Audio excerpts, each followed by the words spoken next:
The biggest flaw with King Saul was his ego. And the ironic thing is, that is why God anointed King Saul, because King Saul was small in the Lord's eyes. So when King Saul was first anointed by Samuel as king, he was chosen because he was small in the Lord's eyes and he had faith in the Lord. But the most important thing was that he was small in the Lord's eyes. He knew where he belonged. He knew that he was below God, and he knew he was just a mere human.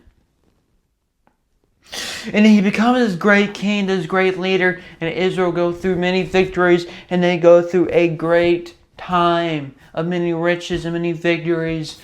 They defeat the Amalekites, the Philistines, all these nations around them.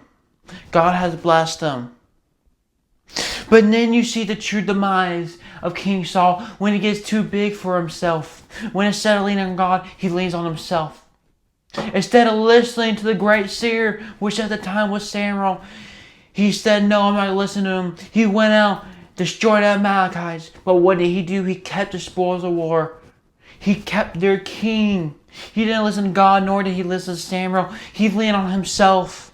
He thought himself as the king, and while he may be titled as the king, he is never the true king. He is just a servant.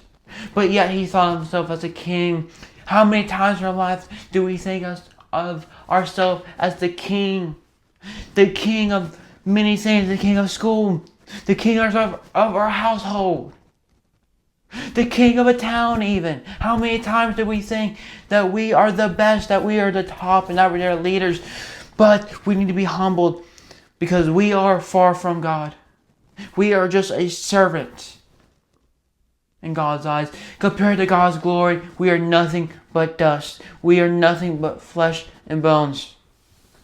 And that's what the amazing thing is. Even though there's just flesh and bones, God has given us this life. So I tell you, don't lean on your own understanding. Don't be egotistic. Don't think that you are the best and that you are a king. Because the only true king is the Lord. The Lord your God. I want you to remember that today. Thank you guys for watching.